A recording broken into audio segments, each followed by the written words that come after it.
So it's the shaman, shin mem of the nun, Oded, the balance. The shaman and Shem, the name of the nun is shaman. Shem mem. It means name, and then you have the letter nun. So you could say the name of the nun is shaman, that goes way up and way down to the other words. So this is the energy of the nun. So manifest. And then the next letter is two letters. Second syllable is samech ayin. In Hebrew, when you say sa, it means go forward, move forward. So you have this real catalyst energy of the sa. And then the final letter, after the roundish samech, you have the ayin, which is like, it looks like a grail, it looks like a holy grail. So it's the house, the sacred house, that receives. So minasa, it's very, very sacred, and you have to live the two parts. You have to become the motor, the manoer of the conversion system of the first two letters, and the fertilizing and receiving of the second two letters. Minasa. Can you hear that mina as a conversion system? So here behind me, right, like in the middle of the Alef Bet, in the middle of the board, you see the mem circled in orange, and then the nun, both forms of it, also the form for the end of the word, circled in orange, and you see it going down, down, down.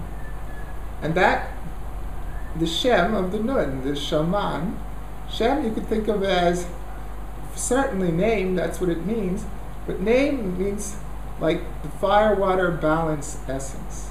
That's, I guess, a deep meaning of the Hebrew word Shem for name. So the nun, the name of the nun is shaman, because as you could see, the second letter in the nun circle goes way down, but what goes down has to go up as well. And that's the nature of the shaman.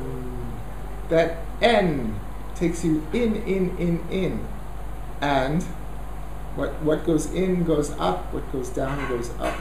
So the wide, you can feel the conversion system of the wide ma and the vertical N, which reaches heaven and earth. So that's the conversion system. Manoa, motor in Hebrew. It's the motor that is the conversion system. And then you could hear it. Mana, they're polarities. Mana. And so, minasa,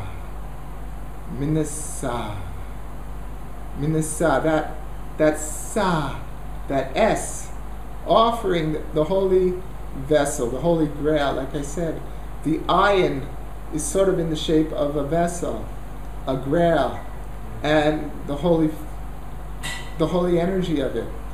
So, and the sa is the catalyst, bringing it out, or fertilizing it, catalyzing it. So minasa, very sacred. The second set of four would be the pei, sadi, kuf, resh. Pei, sadi, kuf, resh. So the first two, the pei, sadi, there are words in Hebrew, pitz. Pitz means something very, very small, but also it's connected to the Hebrew word pitzutz, which is explosion. Okay? So it's a conversion system. The pei and the tzadi, it sounds very small, doesn't it? Pitz, but there's enormous energy in that pitz, that conversion system, which is why in Hebrew we have the word lechafetz, which means to spread far and wide, to spread.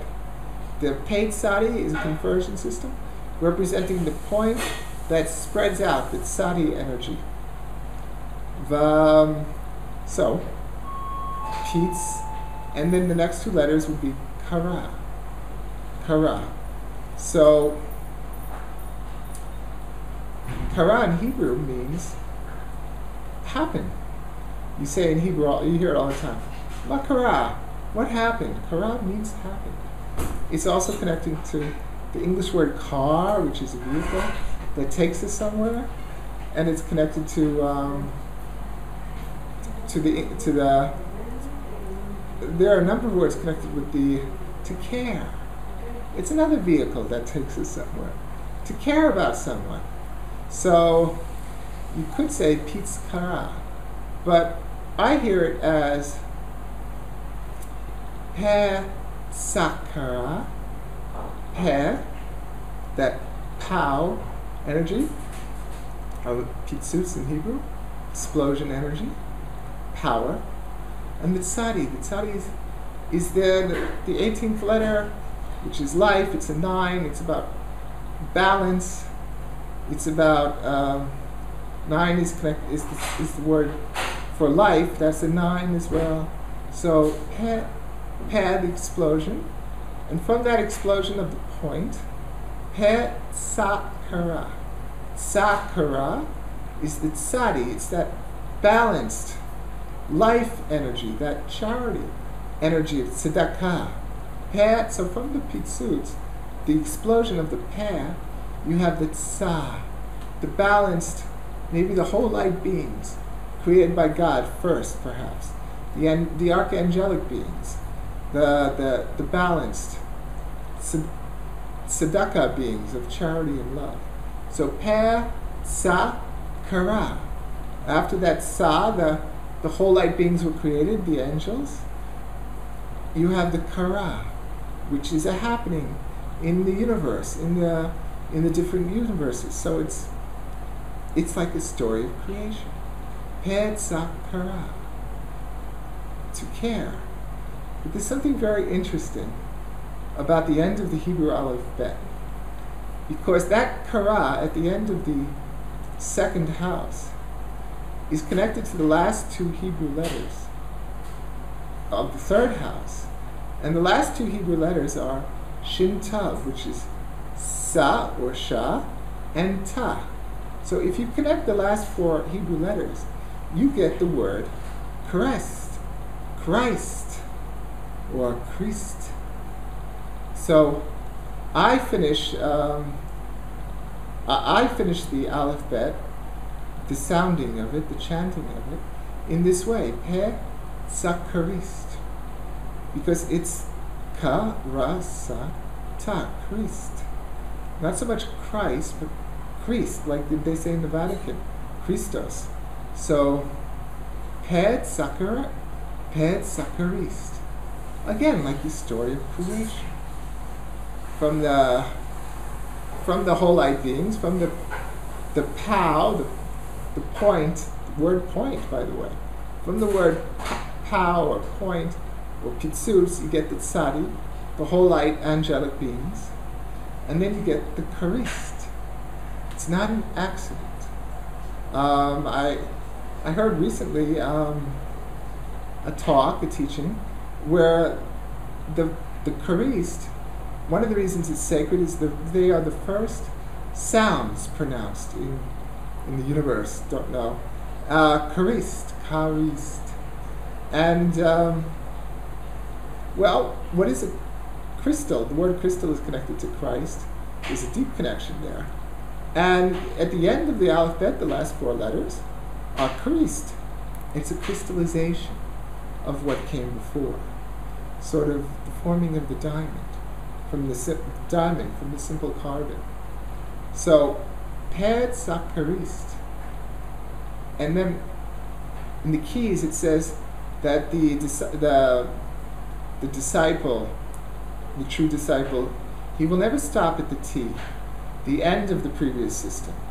He will go from the Tav. He will go from the Tav to the Ya. The Ya, which represents that Big Bang, and which represents also the 10 spherot, the energy of all of them, the wisdom, the love of all of them together in that Ya, that Big Bang, that point that expands. So he'll continue to ya. So he'll say, so in a way, the thing to say is, Ped Sakaris Tia. That T which it initiates, which is the completion. And that Tia, that again is that new beginning of the new singularity, Big Bang.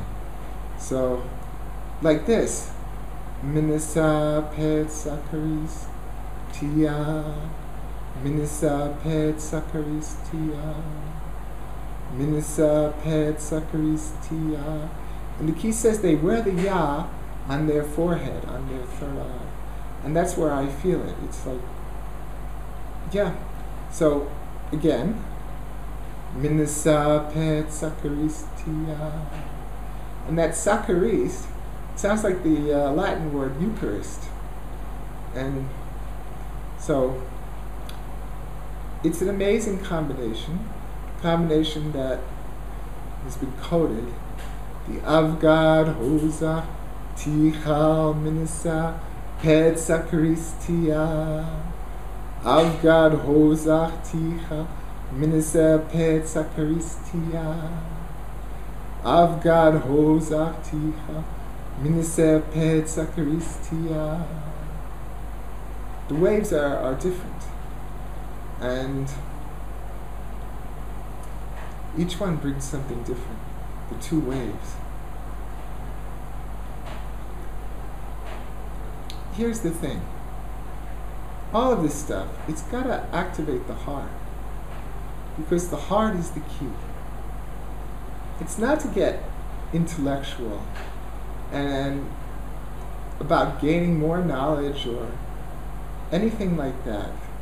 If this work doesn't activate the heart, then it's really for nothing. So that Alef Bet, it could make our cellular energetic structure coherent. It brings coherence to our whole four-system body. It brings us into harmonic entrainment with the all that is, which is represented by the Alef Bet. It is a living, divine, talismanic code. And I speak of these codes and I love them. And you know, sometimes I sleep on my stomach next to my wife, and I wake up sometimes very early. And I don't want to make noise. I don't want to disturb her or our child who's in the next room,